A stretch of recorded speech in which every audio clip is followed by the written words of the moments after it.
And we are live. Greetings, Otaku Faithful. Thank you for joining me again this week. Once again, it's Larry Williams, OAW Commander-in-Chief. And this is Max.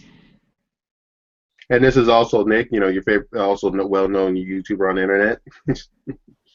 And we are here to bring you all our full season review of Daredevil Season 2 right here on Otaku Assemble!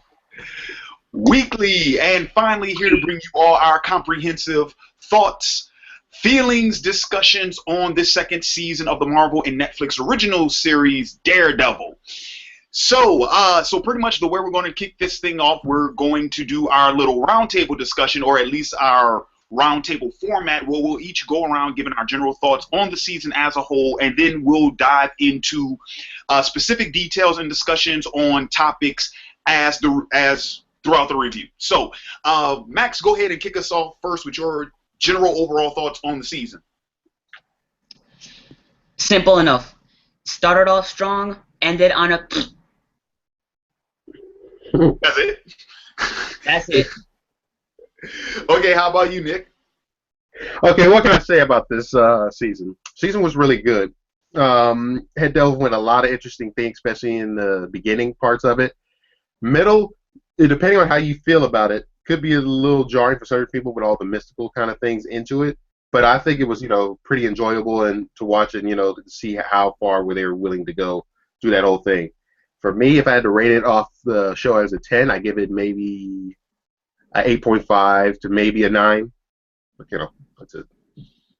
Okay, and I think my thoughts pretty much coincide more with Max's, where I think the season started off really good, and then once we got about halfway, and then especially into the second part of the series, it just kind of dwindled out. I think there was a lot of good ideas that were brought up at the beginning of the season that weren't really explored by the end of it.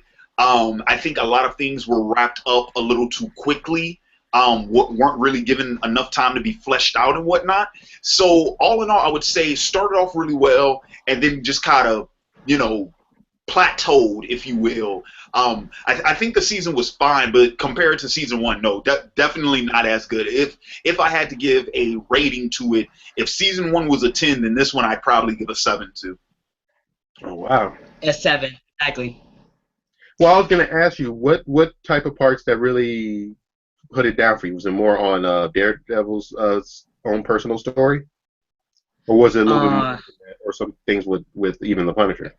Well, I'll go ahead and I'll let Max address that because I'm pretty sure me and Max are on the same Okay. train of thought. So Okay. Yeah, Max, go ahead and bring up the first topic for us. All right. So, of course, the season centers around the conflict between Daredevil and the Punisher, and when the season is focusing on the Punisher, focusing on the conflict between him and Daredevil, that's when the season is at its strongest. However, there's another character that comes in, and she kind of ruins it. Her name's Elektra, and she is the weakest part of the entire season. I agree. I agree.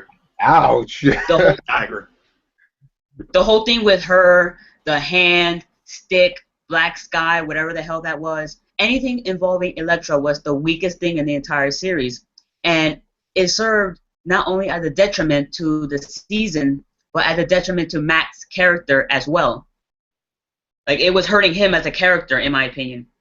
Oh, because the entire time that Punisher is on this trial, Matt was not there. He wasn't helping Foggy out. He wasn't helping Karen out. He was so with Elektra that he wasn't in the courtroom. And one of the things about season 1 was that it balanced Matt Murdock, the lawyer, with Matt Murdock, the vigilante Daredevil. Where season 2, it was just, he's Daredevil, fuck the court, and that's it. And Foggy had to fix Matt's mess for him. So it's like... It's funny that you see it that way, because the way I see it was like, okay, this is what the ramifications of being a superhero is. I mean, we saw that back in the first season with him being all bruised up, late at night also. That's how I saw it, where it's like, okay, I can't do anything in this court case. I'm going to let Foggy and her take, And then more things with it while I'm out here doing my own personal life. I mean, the thing with Elektra, I thought it was a little bit interesting. We see more with the hand and all stuff, but I think that it could have been a lot better written and a lot, things more of the plot. I think it was like didn't show enough or the give enough information. I mean, there were certain things that let you question. Yeah, see, I wouldn't. the My thing was, it's like the comment you made about how, oh well, it's like they got the Frank Castle trial and whatnot, and I can't really do anything about that, so I'm gonna let Foggy and Karen take care of it. Well, that's not true though, because the only reason why that trial went down the way it did was because Matt wasn't there. Like Matt was a pivotal part of their defense for Castle, and the fact that what we saw was that Foggy pretty much stepped up to the plate, Yep. and did what he could, but that that wasn't the plan. But no, I agree with Max in the sense that it's like because of the division that was created amongst the cast with Elektra's introduction into the series. No, we didn't get to see that balancing act of Matt Murdock and Daredevil like we got in season 1 because he was mostly acting as Daredevil throughout the later part of the season. So I agree with Max in that. I agree with him in that regard. And the other thing you have to take in consideration too, because they use that as the launching pad to create pretty much the end of the firm, the end of Nelson and Murdoch, and that once that firm was done, now Matt can completely just do the Daredevil thing, and he doesn't have to act as a lawyer at all. So if anything, that sort of created a plot convenience for him that I don't think should have been there in the first place. And another thing about Elektra is that there was so much stuff that they just shoehorned in with her character, with the hand and stick and the war and Elektra being Black Sky, that they really should have saved that for season 3. Mm-hmm. Or at the very least, another big flaw, if I had to say one big flaw with Daredevil season 2 was that there was no main antagonist. Yes. None. There Yes. was no villain. No Yes. villain. Because for the first 4 episodes, it was Punisher. Then Elektra comes in. Then Stick. Then the hand. And then Nobu, the guy who should have been dead from season 1, just pops out of nowhere because it's like they had that thought, oh shit, we need a villain. Who can be the villain? Nobu. Like out of nowhere for no reason. Even though they could have fixed that by simply saying, hey, the villain for season 2 is going to be Bullseye, and everything ties into Bullseye. But no, they had to do this complicated shit. Like, think about it. If Bullseye was the main villain of season 2, and he was the reason why Punisher's family got killed, and he was the reason why Elektra comes to Hell's Kitchen, then boom, everything's connected to Bullseye, and so the 3 characters have to team up against him. Mm-hmm. But no, without a main villain, it's like, okay, here's Nobu. He burned to death, but somehow he's alive. Mm-hmm. Deal with it.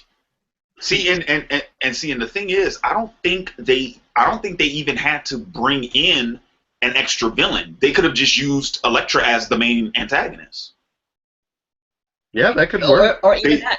Or even that. They could have had Elektra as the main antagonist, or they could have used Frank and Elektra as dual antagonists. And when I say antagonist, I'm not talking about necessarily a villain, but no, I'm talking about the opposing going against forces that Matt would have to deal with throughout the season. And that's what I initially thought they were going to do. That's what I thought as well. Yeah, that's what I thought, including them in the season. That's what I thought the point was, because here's the thing. The question of season 2 is that whole to kill or not to kill question, right? And to what extent do ends justify the means, and this, that, and the other. And it's a question that's brought up between Matt and the Punisher, like you mentioned in those first 4 episodes. But then once Frank's arrested, that's it. The question's dropped, and it's not really brought up again. Not to the same degree. It's like that question does exist between Matt and Elektra, but making this and seeing that's the other thing too, making it like this whole uncontrollable. Okay, I'm gonna get into more detail with Elektra later on in a minute. But what I'm saying is, it's like the the supposed conflict that we were teased to in the trailers, that was alluded to, that was starting to be sort of be developed in those first 4 episodes, they didn't continue with it. And because once we got into that hand storyline, that became the main focus of the series. You know, I mean, so much so that Frank actually became a supporting character at that point. So, so yeah, I think that was a bad decision. But yeah, once again, I don't think you needed an outside character to play antagonist. I think you could have very well still pulled it off with the characters that we already had. I mean, as far as what I was gonna say, because most people actually coming in this really wanted to see the Punisher. I mean, I did want to see it too. I think it was good starting off at the beginning, seeing him there, fighting with Matt against, with a term of ideas. I think they wanted to not focus heavy too much on the Punisher. I think that's why they probably shoehorned Elektra in more and focused on that, and would stick to another character. The only real benefit that Elektra had to Matt's character was the flashback where Elektra finds the man who ordered the murder of Matt's father. That's the only thing that Elektra does that really helps out Matt Murdock. But even then, you had the whole thing with Punisher, so what was the point of that flashback? It's like they kept trying to look for reasons to justify Elektra being there to support Matt, but it didn't really work, unless she was an antagonist, like Larry mentioned. Yeah, because here's the thing too, and I would say my biggest problem with the season was Elektra. Number one, I didn't like her characterization. Granted, I haven't read much Elektra in the comics, but like I don't like the way she was characterized. Like I don't like the sort of psychotic side that they gave her. The whole idea that her bloodlust is something she couldn't control, and then making her a Black Sky, I thought that was just that was terrible. That was a terrible idea because we don't even know what the hell a Black Sky is. That's the point I'm trying to say. Yeah, because I went and looked up a lot of stuff like what is this and what is that, and it's like it's barely giving me a little vague things. It deals with a lot of mystical stuff in there. That's why I felt like that part was kind of jarring. So. And another thing that disappointed me about Daredevil season 2 was what they decided to do with Elektra's demise. And you need to understand, because in the Daredevil comics, when that scene happens, when you see that panel of Bullseye stabbing Elektra with her own side, that was a kind of a big moment in the Daredevil comics. Yeah. So the fact that they just kind of stabbed her at the end of this one, and it wasn't Bullseye, it was the throwaway villain from season 1, and then it was like, oh, so we're gonna bring her back in season 3. Like, no, you should have saved that for season 3. Have Elektra and Bullseye in season 3, have Elektra die, and then maybe have her come back in Defenders or some shit. Yeah, see, because they didn't even need to bother with killing her off, honestly and truly. But then again, like I said, like if it's really weird because once again I hate to keep hindering on this point, but it's like they shouldn't have spent so much time focusing on her. They could have. I mean, if anything, she would have been the one character between her and Frank that I think should have only been in the season, maybe a couple of episodes. You know what I mean? If you weren't going to make her a main antagonist for Matt in the same in the same way of what we were talking about before, then that's a character I could have seen sort of pop in for an episode or two. Just like how Stick did in season 1, but also when you talk about the conflict at hand, like you didn't even need Elektra to introduce that because with the whole war against the Hand, that was only following up on what Stick had already set up in season 1. Why not just bring Stick back to introduce that storyline into the season? You already set up for it in season 1.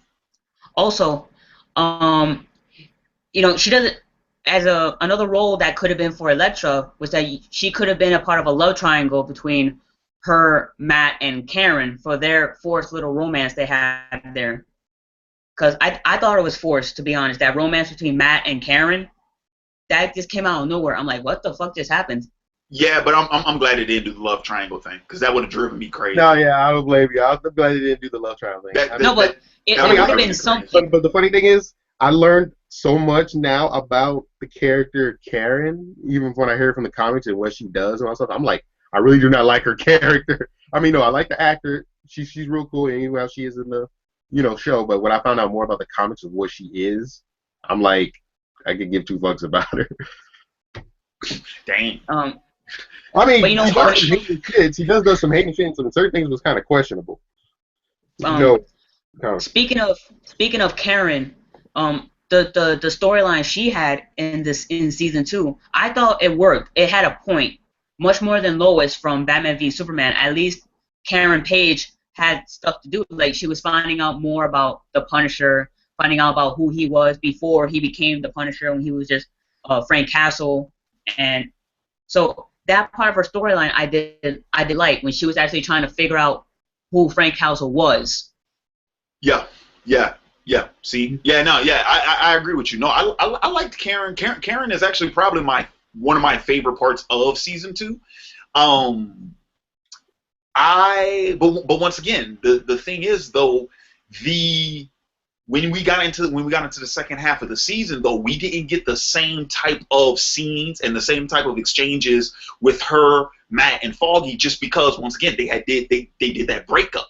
You know what I mean? Where it's like if they would have just kept Frank the central part of the season, then you could still have that inner turmoil with the characters. But guess what? We can't keep seeing that if the characters aren't together. You know, you sort of broke them up, and you did it swiftly and absolutely to the point where I think like the last 3 episodes they weren't even coming in contact with each other, barely.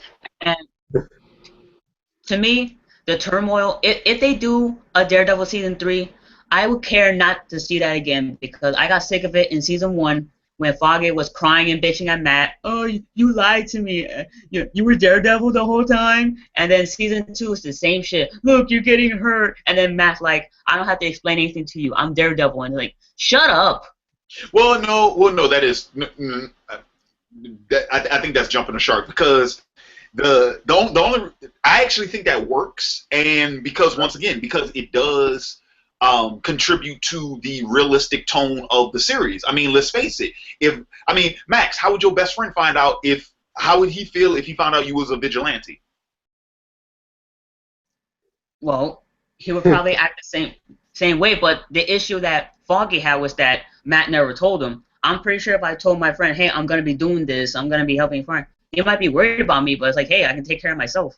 Same thing with Matt. But then you're missing Foggy's point. That's not Foggy's point. Foggy's point is not the fact that Matt's putting himself in harm's way. Foggy's point is that Matt is taking the law into his own hands, which is the very thing that contradicts their profession. Especially for what he believes in. Don't forget about that. What Foggy believes in, because don't forget, he is a lawyer.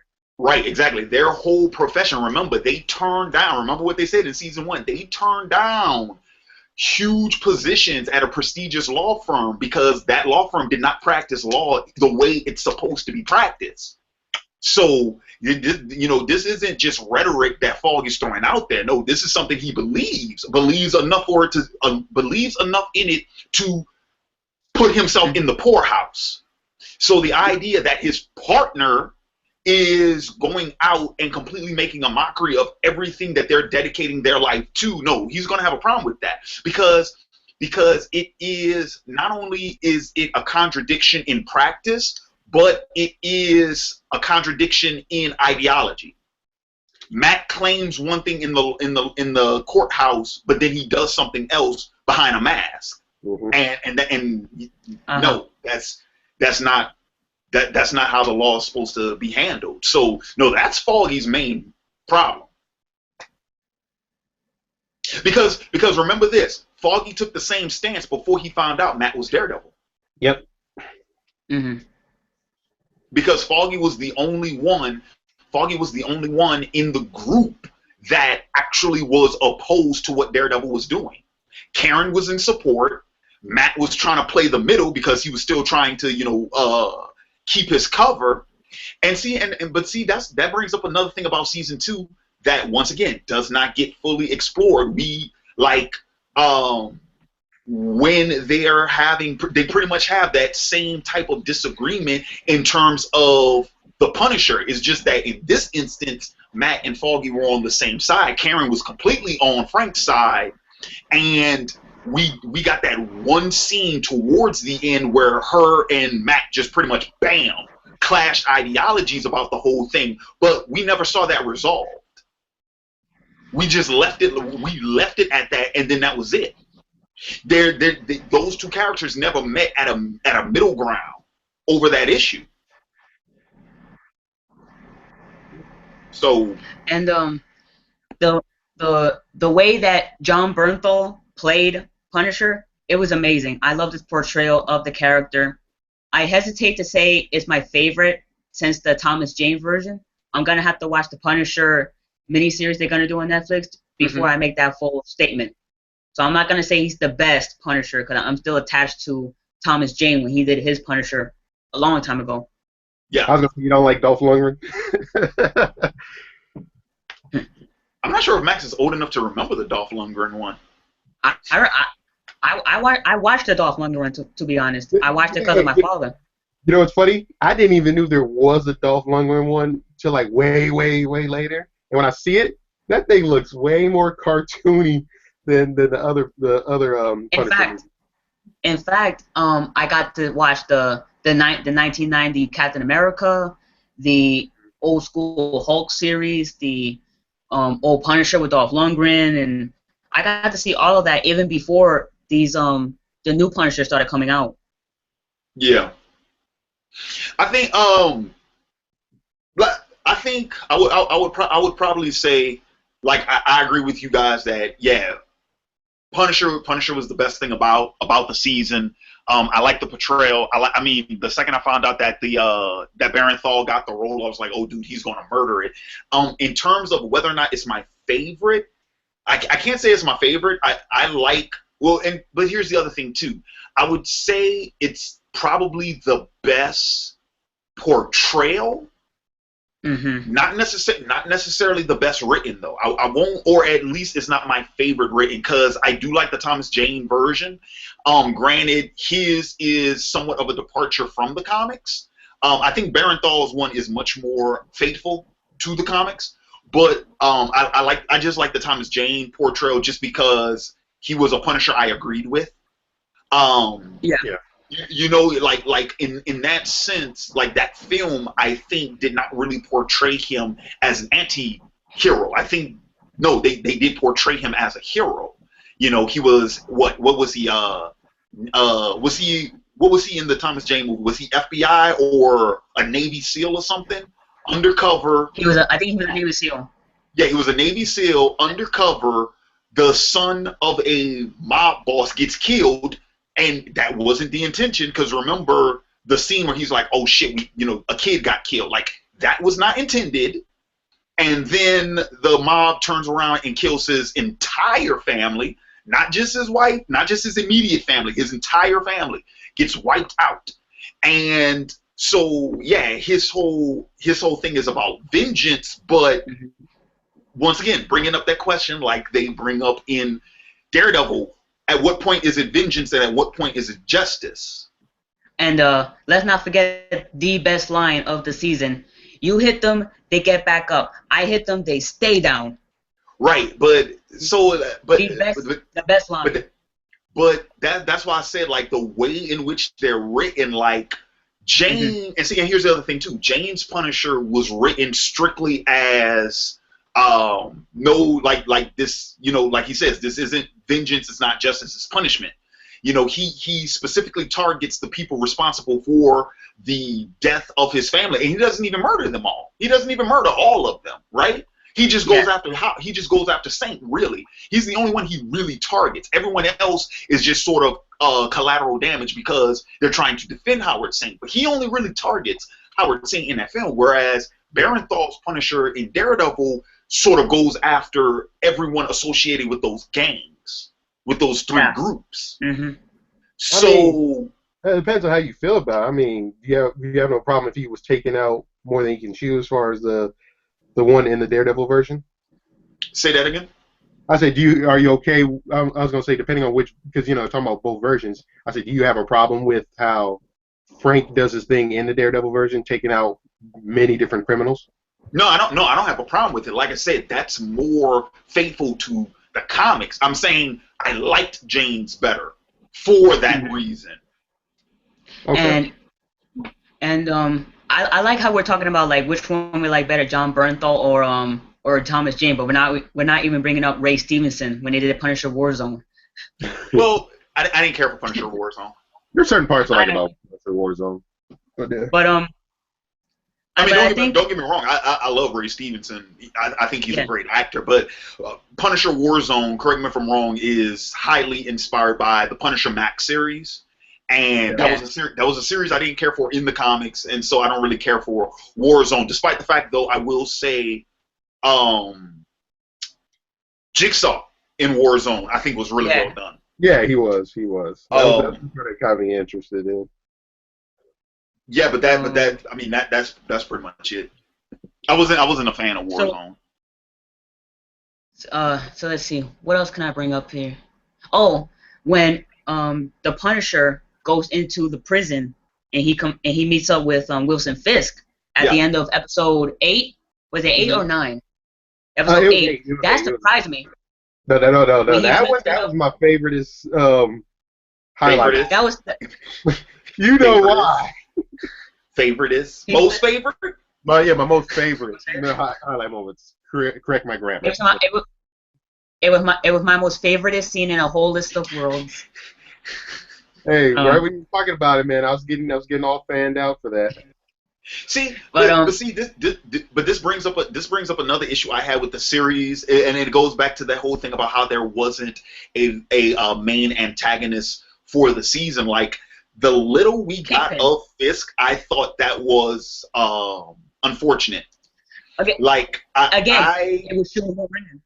Say again. It was shoehorned in. The whole thing with Wilson Fisk being there and him establishing that I am the Kingpin. Again, that was shoehorned in. They should have done that at the very end of season 1. I think as far as that, they could have probably could show a little more episodes, but I had no problem him being in the sidelines because the guy, he's in prison and stuff. We could focus on a different thread before we get back to him. And what is showed on here in the second is like, oh, he's coming back. They could have probably put that as far as what's going to happen in the 3rd season, but here's the thing. But here's the thing, though. We left him in jail, and see, one of the things I thought, one of the disappointments I had with the season was that we didn't get his escape by the end. Like I figured that's what we would get to end season 2. Would see him escaping, or at least something that would allude to him escaping, or some foreshadowing to it. But we didn't get that. So, for all intent and purpose, if you are just going strictly off the series, he's still in prison. Mm-hmm. But I did like that they alluded to him discovering who Daredevil really was. That was good. That was good, but we didn't have anything to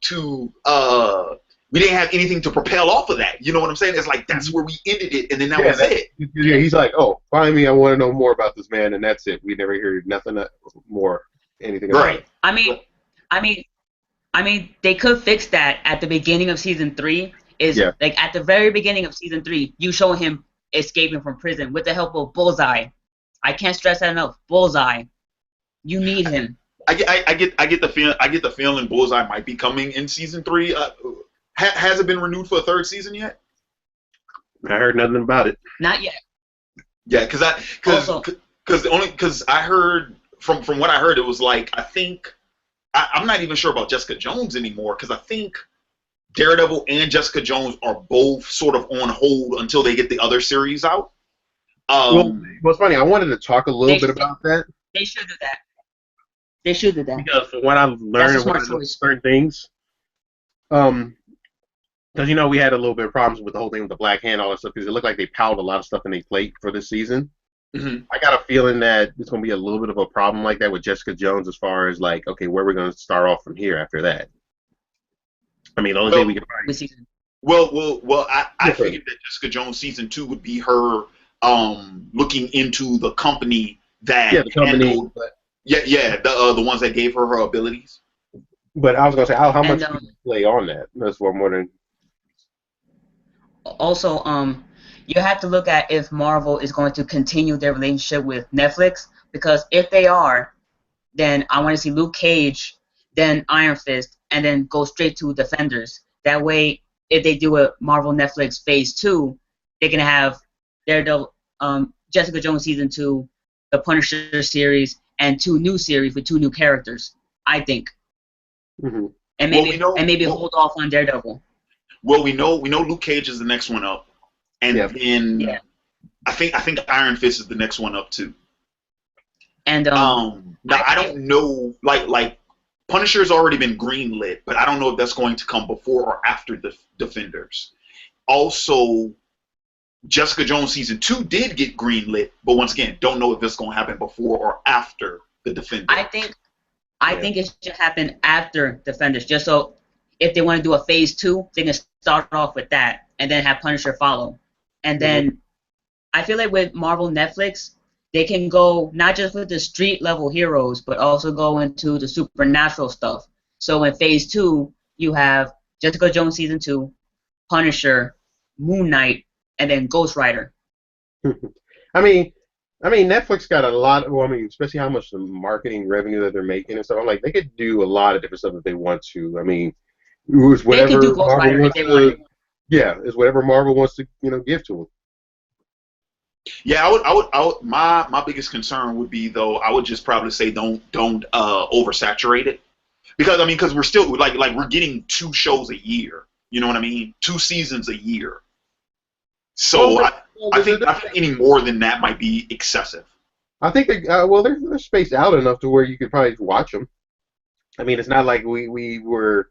It's not like how we're dealing like right now for like this year we're dealing with a whole bunch of superhero movies that just piling up real quickly and stuff. Dude, it's gonna be like that every year. Like, I mean, that's not gonna change anytime soon. You know what I'm saying? Hmm. And then also it wouldn't surprise me if some other companies try to get in on Netflix either. And then don't forget all of the superhero properties you already have on television. Which that's an overhaul. I mean, fuck, you practically have a superhero show every night of the week right now.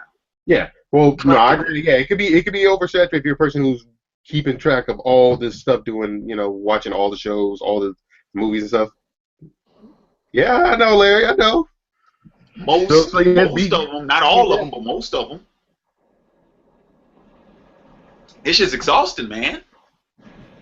Hell, it took me 2 weeks just to go through Daredevil season 2. Really? And the thing is with a lot of the Marvel Netflix show, I don't know much about them. Like I don't know much about Luke Cage or Iron Fist. I know mostly more about the stuff in the movies because I don't know much. I didn't know much about Jessica Jones. The only thing I know about her is that eventually she gets with Luke Cage and they have a kid in the comics. That's it. They're kind of related to. Well, you said you read Civil War, so they're related to that. I know that, but that's like one of the few instances where I saw the characters. It's not like I read their personal series. Hmm.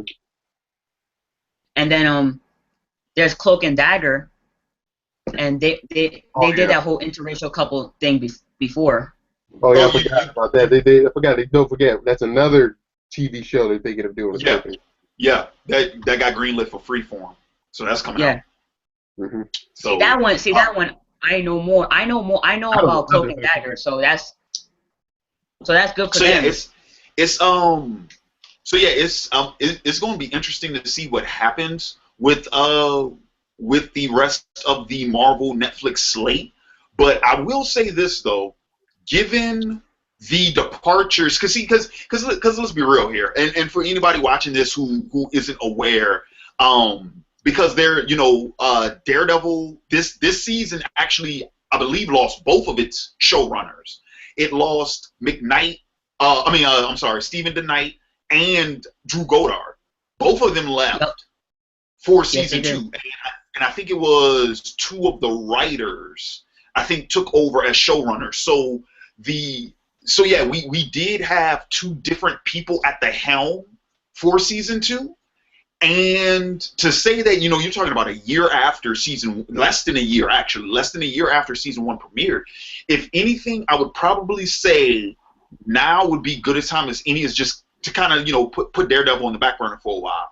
You know, we got two seasons in less than a year.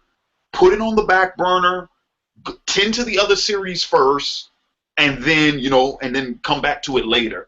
Yeah, so that's what I think as far as it pertains to the slate of series that we'll be getting. Yeah. No, because Netflix definitely got a lot in their plate, so just try to make sure that, you know, they won't, you know, fall that bad, you know, trying to make certain mistakes. So. Yeah. So And, so any other topics you guys want to talk about for this season? well, let's see. I mean, that's pretty much it. I mean, we talked about the romance with Karen and Matt, how forced that was. Mm-hmm.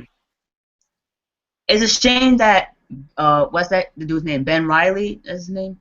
It's a shame that he got killed off in season 1. I think he should have stayed alive. Oh Yeah. yeah, Ben, yeah. I think he should have stayed alive. That's just a nitpick for me. Well, I can say that I can say that about him and Wesley, because, you know, that was one of the shocking things of season 1, because Ben and Wesley are both staple characters in the books. So the fact that they killed both of them off in season 1, I was like, oh snap. Wesley's death is the weirdest death I've ever seen in my life. Like the strangest. Like, why you say that? Because he puts the gun on the table, right? And when Karen picks it up, he goes, "Oh, did you really think I'll put a fully loaded gun on the table?" So I'm thinking, oh, he's bluffing. She's gonna fire, but it's gonna click that there's no bullets. She ends up firing. Oh, but there was bullets. Why would Wesley fuck up like that? I don't think he. Like, I don't. It did have bullets. Thought that Karen had it in her. I think that's what it was. That's how. Yeah. Yeah. That's how I read that scene. But wouldn't you think Wesley, with the type of character that he was, don't you think that he would have been anticipating whether or not she was gonna fire? Like, okay, she might fire, but thinking maybe she won't fire. So let me just take out the bullets just in case. Like a character like Wesley would have figured that out. But the fact that he just kind of put the gun there and then, oh shit, it did have bullets. My bad. He knew he had bullets. He knew he had bullets. Like, why would he leave the bullets in there? He should. Yeah, because he was planning on using that gun. Mm-hmm. That was the gun he was going to kill her with. And then Karen ended up shooting him. And then Karen just grabbed the gun and shot him. Boom. I mean, weirded out. I think the thing that got me more. One of our viewers said arrogance got Wesley killed. I don't know if it was necessarily arrogance. I don't know if I could say that. For me, I think I could kind of agree with that in the sense that when you put that gun there, like, he was so confident that Karen would not shoot this gun because she's so shaky that he answered the cell phone and just looked away. I think in that sense, maybe, because he should have just kind of held the gun on her, but the fact that he was just like, okay, here's the gun. Don't shoot me or anything. Oh, you shot me. I mean, it's funny. I definitely didn't see it coming, though, I'll tell you that. You think about that? I'm more worried about, you remember when we got to Ben?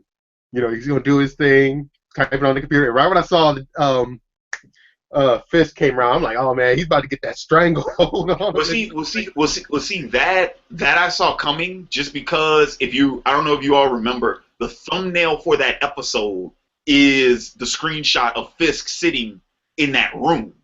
Mm-hmm. So the second we see the interior of that room, I knew, like, oh shit, Fisk is in there. Yeah. Thank you, Netflix, for the spoiler, by the way. I will say, like, Vincent D'Onofrio, my God, he is fantastic as Wilson Fisk, as the Kingpin. He's amazing. Yeah. Like, I would not mind seeing him coming back in season 3 and just fully becoming the Kingpin, just being this, you know, badass crime lord of New York.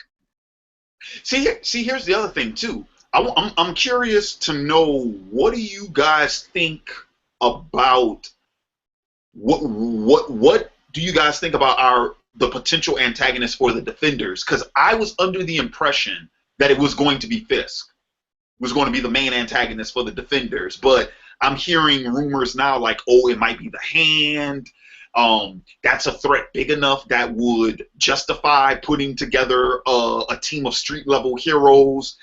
I'll be honest with you guys. I really hope it's not the Hand, because there's only so many ninja fights you can see. Yeah. Well, I can see why they would say that, because it would be kind of similar to like the aliens with the Avengers. Yeah. And ninjas. And plus, even if Fisk was going to be the main antagonist for the Defenders, you know, what would he do? Like, he would have to hide against the Defenders. Like, what would he do? You know, maybe he would hire the Hand or other assassins to help him out. Yeah, possible. Maybe Taskmaster or something. No, I was gonna say, Larry. I know how they could do. They could just fight a guy with a ninja with an orange jumpsuit on it. Not funny. Mm-hmm. But no, but on a serious note though, of course, I wouldn't want it to be the Hand either. But I mean, it would be cool if it's Fisk. But if it's just him, I think you gotta have something a little bit more bigger and grand to it. I mean, I was wondering, because if they do it, I thought it was going to be like somebody we never seen before, like a totally different threat. But I don't know any. I'm trying to think of some villains that would probably go against with the street level superheroes. I mean that could be. I don't know, because I think it's always because I looked at Daredevil as their flagship show. You know what I mean? Because I did read somewhere, or I heard somewhere, that Daredevil is the one that's going to put the team together. So, which is why that's where the whole, it's the Hand as the villains for Defenders, because I think one of the going on theories is that Daredevil recruits the Defenders as his own team to deal with the Hand. That because he doesn't work with the Chase. You know what I'm saying? So, just like how Stick had his team, the Defenders is supposed to be Daredevil's team. That's what I heard. I hope that's not what they do, though. Because honestly, truly, I think they blew their load with the Hand bit. Yeah, they did. They did. They abused the Hand so badly in Daredevil season 2. It's like we don't want to see it anymore. It's like with Agents of S.H.I.E.L.D. and how they abused the Inhumans, that I don't want to see the Inhumans movie because of it. Yeah, and I think that's another disappointing thing for me too, is the fact that we got the Hand so soon. Because if anything, I was like, man, like they really should have sort of played with the whole war bit a little bit more before we got full blown ninjas invading New York. You know what I mean? Like if we hadn't seen the Hand in this season, then I would have been like, yeah, perfect for the Defenders, right? But because we already have, and because to some degree they were already beaten, also because I thought they were going to do Shadowland and they didn't do it. Yeah, Shadowland. That's the other thing too. I thought that's where we were going. Shadowland. You said they could do Shadowland, but there's one character you need for that. I said they could, but they would need one character. Ghost Rider. No, you don't. No, you don't. You don't need Ghost Rider for Shadowland. He could be there. He's not that crucial to that story. I don't even remember him in Shadowland. Is he in Shadowland? I don't know. No, I don't think he is. No. But look, Max. That could be. I know it's been a long time since I've read it, but still, I'm like, what the hell? No, that's a Daredevil story. They could do that, have Max evil and stuff. I forgot. I think what was it? Was it a Fantastic Four cartoon? You probably already seen that clip where they're fighting against Galactus, and you see whatchamacallit? Fuck, I'm trying, but I forgot. A Ghost Rider just comes in out of nowhere and just takes him out. I was just thinking, just pop him in there and the whole little TV show and stuff. So anywho, that's going to bring us to final thoughts on season 2 of Daredevil. Not as good as season 1, but fine. Nick? For me, I'll say is, it was interesting in theory, but when you got farther along to the show, it started not coming as grand as it was. The advice I would have to say to take for it is make sure, one, they don't pile a lot of things up in a plate, and two, take their time focusing on certain stories of the character of Matt himself and his other people around him. That's all. Right. Yeah. And I agree. I agree with both of those. Like I said, I think a lot of good ideas, some poor execution, too many characters. They, honest to God, they should have stuck to just Daredevil and Punisher. Yeah, because that is a character that is Also, enough to merit a full season. Also, let me know if this sounds familiar.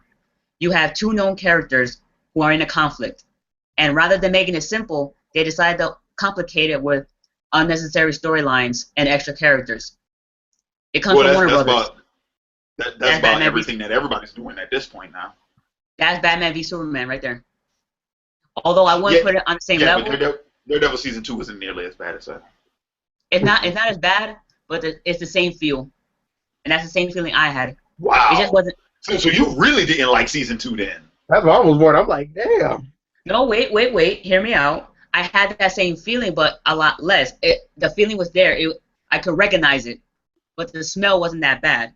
Like I said, the season started off strong. It had a good beginning with Punisher. It's just that later stuff became way too much. You didn't need Elektra. Hell, I hate Elektra in this series. Like, wait. Okay. Do you hate? Okay, who do you think is the worst Elektra? The one in the movie or this one? The one in the show? Damn. That's a hard. Fuck it. I'll go with the Elektra in this series. Wow. Because listen. I can't say that with the one in the TV show. I think she did pretty good as far as acting. That whole playful, psychotic. Come on, Matt. Let's go and kill people. It's fun. Hang out with me. And it's like, no, Matt has responsibilities. Leave him alone. Well, that's what he was trying to do, was brush her off in the show. But I will say Matt. He was pretty cool saying, "Listen, Elektra, I don't want to put up with your bullshit. Just leave me alone." So I like that about him, but she was insufferable.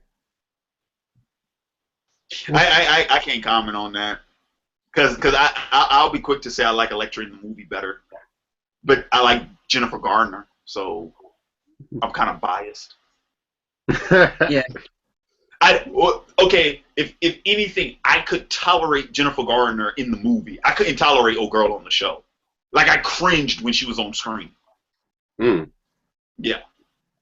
But once again, that's because I think she was poorly written, and actually, I don't think the actress did that good of a job, to be honest. Well, no, let me put it like this: she did well for how she was written, but she was written poorly to begin with. You feel? Okay. So, yeah, it's. I mean, she wasn't bad acting. That's what I'm saying. It was all just choices. Yeah, exactly. Yeah, it had more to do with the creative decisions that went into her portrayal. But anyway, so that's going to go ahead and wrap up our Daredevil Season 2 review. I want to thank everyone for joining us, all 20 of you. I'm pretty sure that's because everybody's out seeing Civil War right now. But I want to thank you all for joining us again. And in the comments below, leave your thoughts on Season 2 of Daredevil. Leave your thoughts on some of the things we talked about the future Netflix properties, the future Netflix show, Marvel and Netflix shows, because I actually want to hear what some of you all are thinking about with some of the stuff we were speculating in this review. As always, if you like this review, please feel free to thumb it up, share it with other fans of this series and other people you think would get a kick out of this. And if you have yet to do so, subscribe to the OAW YouTube channel. Annotation, I'll probably put the annotation, I'll put it up here somewhere. Probably here, because this is where I usually put it. So, with that being said, this has been Larry Williams, OAW Commander-in-Chief. This is Max. And Nick. And we are signing off. And until next time, peace.